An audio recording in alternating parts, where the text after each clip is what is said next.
Hi everyone. My name is Gilmar Esteves, and my partner is Felipe Pires. Now we make the presentation about the Orsec Brazilian SAST help the world. I'm a VP of Security Engineering, but also in at Zap Innovation, but also I'm a technical holy history in my whole life. I'm not a bullshit vice president, and me and Felipe Pires are advocates of the open source project Orsec. Felipe. Yes, thank you, Gilmar. So my name is Felipe Pires. I'm security research at Sapporo. Sapporo is a company from Switzerland, a startup company, and I'm responsible for creating different attack modules for this specifically organization. And I'm advocate not only Orsec, but many different open source projects because I really believe that and I like that. And Orsec is an awesome project. It started in Brazil, by the way, and we would like to present to you more about this project and would like to invite you to collaborate with us. Yes. Actually, we love the open source project because the open source help the community and help to improve the growth, the cybersecurity mindset in a small company. We know that a lot of small companies not have a budget for cybersecurity, and the open source it's a way to improve and grow your cybersecurity environment. About the Orsec, it's a source code analysis tool, and now also known as a static application security testing tools, and helping the source code or compiled version of the code to help find the security flaws. The Orsec can be adapted into your EDE. Such tools and can help detect the issues during the software development. SaaS tools feedback can save time to effort, especially we compare to find vulnerability later in the development cycle. Normally, we use the Orsec before the code production in the pipeline in the EDE. The string features or the string part about the SAST, it scales well. If possible, to run a lot of PODs and make a lot of analysis in different language before the production. It's not a complex code. Normally, it's a raw code. And if possible, to identify the buffers overflow, SQL injection, and normally the ciphers, some codes, hard codes of a password and login. Normally, the output helps developers to understand the highlight the problematic codes by file name, location, line number, affect the code. Difficult to automate search to many types of security vulnerabilities. The SaaS code needs to a lot of coders under the project to build new forms or a new code to identify the new vulnerabilities or a new form of vulnerabilities. For example, authentication problems or business problems is so hard to identify. Insecure use of cryptography because we know, but the team developed a different cryptography model. For example, noise noise control or noise framework. It's so difficult to understand the cryptography and help the developer make better code. Normally, SAST tools are limited. It's only SAST, only static, not dynamic, not runtime. But in the future, I believe the ORs in, grow for a dynamic analysis way. Horus. Horus was born of a need to run a SAST in more modern language. Normally, the big players in the market running in the established language and Ruby, Python, Kotlin, and a new language is not possible to make the SaaS analysis 3 years ago when we started the Orsec project. We managed to create a product for the community, and today Zup support the open source solution, and I'm a sponsor, official sponsor of the Orsec. Some features about the Orsec is very important. Analyze simultaneously 18 language with 20 different security tools to increase accuracy. Search for the historical Git by secrets and other content exposed and clarify that. Your analysis can be fully configurable with a CLI, a web manager, or pipeline. And now, Felipe, make a presentation, a live coding with us. Yeah, thank you, Gilmar. Thank you. So let me share my screen here. And 1 second, please, everyone. So I will share my screen here to explain in more technically. So what about this Horusec? So I think you can see my screen here. So here is the web page from Horusec, horusec.io. This is the website. And basically, I have here my GitHub, Philippines 86. You have a specific repository here below called Orsec-demo. So I'm using this, basically this folder in this demonstration here. So you can find me here if you'd like to test yourself, okay? So let's return here to the main page. So here you can see more information. You have here the GitHub from Orsec and here the documentations. And not only that, but here you have the forum.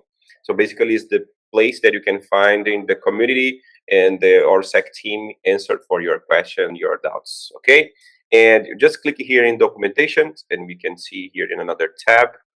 And I will share here how you can install. It's very simple like this. So I click here in CLI and after that installation.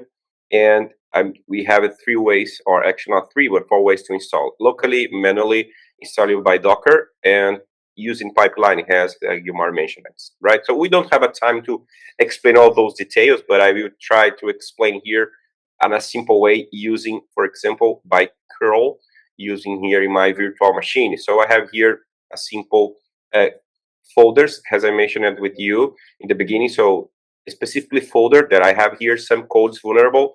So basically I will pass here this specifically line of code, and I will using curl to call this binary and set here the bash to install the latest version. Okay, so I click enter here, and after that we will see the installation of the latest version.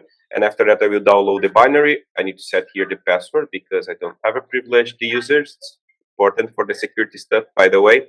The last version, as you can see here, and we have installed the binary. Not only that, but we moved to the specifically local binary place. Okay, so I can check here Orsec. Philip? Yeah. Let's clarify this part because we explain a local installation. Local installation is not remote, not web or Docker. We use the Mac and Linux command with a local installation. Yeah, you can use it here, not exactly good. You can use in Mac or Linux. You can download using locally by Windows, and you have here other version to using manually. So not only in this way, but you can see here other ways to install, like a Docker image. So it's another possibility. But if you can see here, we can call Docker, and you can install yourself in your Docker in your container environment. Actually, okay, it's a different way. So I installed basically locally in my virtual machine. Because of that, I download these different folders, as you can see here, okay, to test. So I install here Orsec, and after that I can set some comments. So basically, if I don't know how I can use in here, I can set help to understand how whatever tools work. But basically, you can see here some specific explanation. In the beginning, what is exactly Orsec and the flags that you can use and comments. So basically, we have a specifically commands to use like a completion, generate, help, start, and version. So version is basically the version to generate to see specifically configurations. Completion is specifically scripted to see specifically configurations of the shell, and they start to execute itself the Orsec. So basically, Orsec start is the command to execute, and after that you can use in different flags. So let me put in here -8 or --help is the same to see different command. So just a simple command to explain, like for example, -H to help. And other interesting command is -O, for example, because if you are thinking about SonarQube, for example, it's another project to looking for a quality tools. but they haven't specifically configurations about security, but Orsec is created by the security team. In this case, the achievement is for a different programming language. And not only that, but can using both tools together. Because of that, you can set here the -O to set up this specifically output format to analyze and to send those informations directly to the Sonar Cube. It's very interesting to use. Not only that, but you can set, for example, -A, -E, for example, if you'd like to use in for a pipeline. Okay, so to see specifically if your code is vulnerable. So if you receive this specifically, return it to the code. For example, if the Horusec finds some vulnerability, so you receive this code 1, and you need to set this -A. Okay, so nice. So let me execute Horusec itself here in my local machine. I could put in, for example, -P is a path. If you'd like to set in a specifically repository on a specifically project, but in this case, I will run in this specific repository. As you can see here, this is the path, okay, that I will execute Orsec. So can I proceed? And yes, and that's it. Okay, click enter, and that's it. I will starting the scanning code.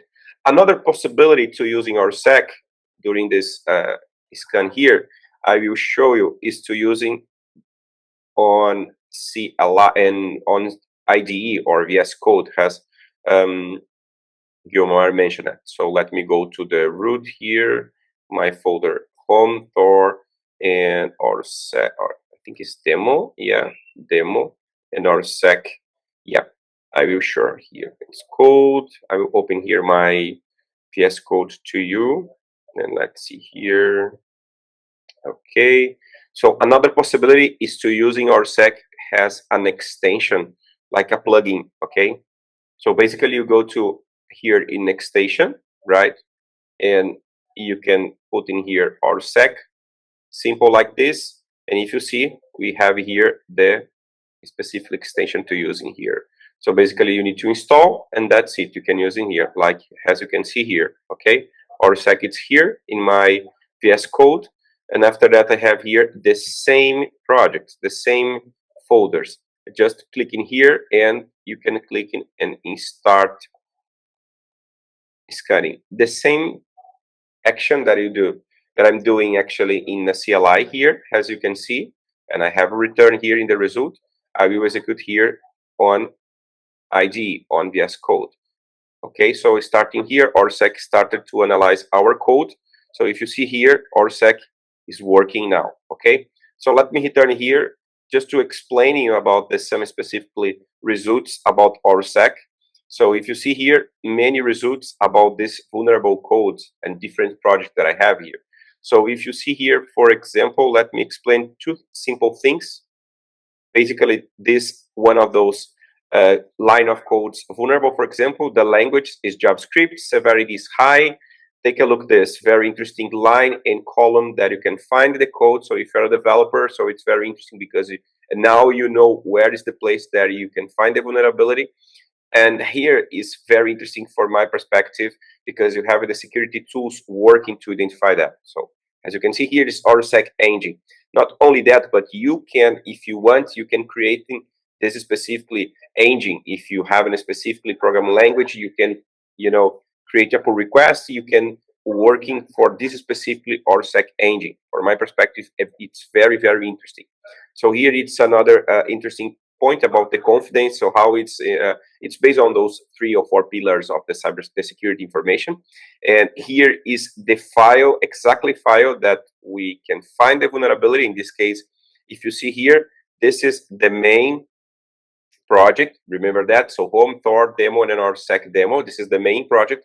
And here you can see many folders that the tools analyzing all those codes you have inside of your project. Okay. And here, as you can see, the type is vulnerability. And not only that, but if you are a developer, if you don't know how the security works, you have here the information about a specifically CWE, and it means the common weakness enumeration. So a specifically number of the vulnerability related to specifically this flow or this vulnerability. Okay, so you can click here, basically copy or open link in a web page, and you can read more about that. So if you return here in our IDE, you can see here, you can find the similar result, right? Or actually not similar, but the same. So if you see here, so JavaScript, it's another vulnerability using Orsec engine. And if you see here, here is the line vulnerable in this code. So if you're a developer again, you can manage it, you can improve that, you can, you know, make this update of your code. Not only that, but if you see here, take a look, other interesting thing. So if you see here, it's the same case in a CLI. You can see here the GoSec, as you can see here in my mouse, GoSec. Yeah, so it's another engine. So because of that, it's a different framework. Exactly. Take a look this. Not only Orsec engine, but you have more than one engine inside of that. Because of that, it's so fantastic tools. Because you have many engines inside of the same platform, and you can see this information. So because of that, it's pretty cool. Nice. So basically, is this? Yes, go, please. In the beginning, we developed the Orsec for a security tool, but during the journey, we discovered it's more important, and the other guys developed a lot of engine. It's very important and so beautiful engines, and we create a composable software to plug and play a lot of engines. For example, GoSec or the Sonar Cube, and another one. For example, now we develop anything about the cloud custodian for the cloud. Yep.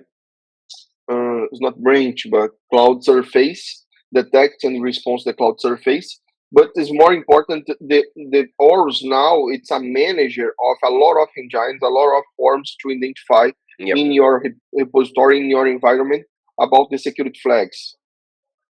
Exactly.